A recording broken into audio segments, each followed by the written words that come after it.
आने वाले समय में आपको टोल बूथ नहीं दिखाई देंगे। आपकी कार एक्सप्रेसवे और हाईवे पर सरपट दौड़ेगी और पूरे सफ़र में कोई टोल बूथ आपके लिए ब्रेकर नहीं बनेगा।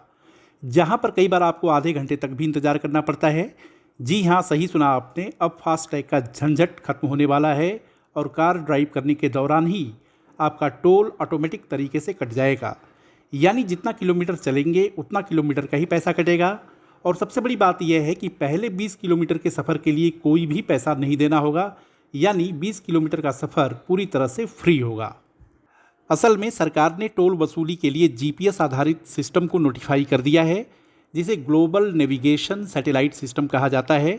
सैटेलाइट से टोल लेने वाले इस जीएनएसएस सिस्टम का ट्रायल कुछ हाईवे पर भी हो चुका है। इसका पायलट प्रोजेक्ट के रूप में कर्नाटक में NH 275 के बेंगलुरु मैसूर सेक्शन और हरियाणा में NH 709 के पानीपत हिसार सेक्शन पर ट्रायल किया गया था। फिलहाल नया सिस्टम कमर्शियल वाहनों के लिए लागू किया गया है, बाद में इसे सभी वाहनों के लिए लागू कर दिया जाएगा। नए सिस्टम में जिन वाहनों में जीएनएसएस सिस्टम इंस्टॉल होगा वो नेशनल हाईवे और एक्सप्रेसवे पर 20 किलोमीटर की यात्रा बिना टोल चुकाए कर सकेंगे। इसके बाद वास्तविक यात्रा पर टोल वसूला जाएगा। मतलब यह है कि अगर आप 200 किलोमीटर तक की यात्रा करते हैं तो आपको सिर्फ 180 किलोमीटर का टोल चुकाना पड़ेगा। लेकिन यह सुविधा आपको फ्री में नहीं मिलने वाली है। इसके लिए आपको शुरुआत में अपनी जेब ढीली करनी पड़ेगी। असल में इस सुविधा का लाभ उठाने के लिए वाहन मालिकों को on board unit tracking device लगवाना होगा। जीएनएसएस ऑन बोर्ड यूनिट फिलहाल उन्हीं नई गाड़ियों में उपलब्ध है जिनमें इमरजेंसी हेल्प के लिए पैनिक बटन है। बाकी सभी गाड़ियों में यह सिस्टम लगवाना होगा और इसका खर्च करीब 4,000 रुपये आ सकता है। यानी पहले 4,000 रुपये खर्च करने होंगे, फिर जाकर यह सुविधा मिलेगी। फास्टैग की तरह ही ऑन बोर्ड यूनिट सरकारी पोर्टल के जरिए उपलब्ध होगी।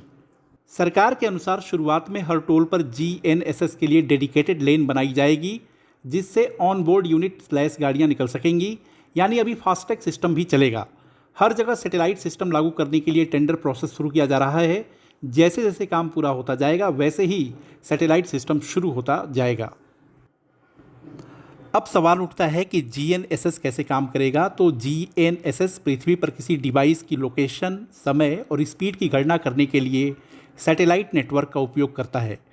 जीएनएसएस में सैटेलाइट ग्राउंड कंट्रोल स्टेशन को एक सिग्नल भेजता है जिसमें उसका समय, ऑर्बिट और स्टेटस शामिल होता है। ग्राउंड कंट्रोल स्टेशन इन सिग्नल का एनालिसिस करता है और उन्हें ऑर्बिट और समय सुधार कर वापस भेजता है। इसके आधार पर वाहन की सटीक लोकेशन पता की जा सकती है और उसी आधार पर पेमेंट कट जाता है।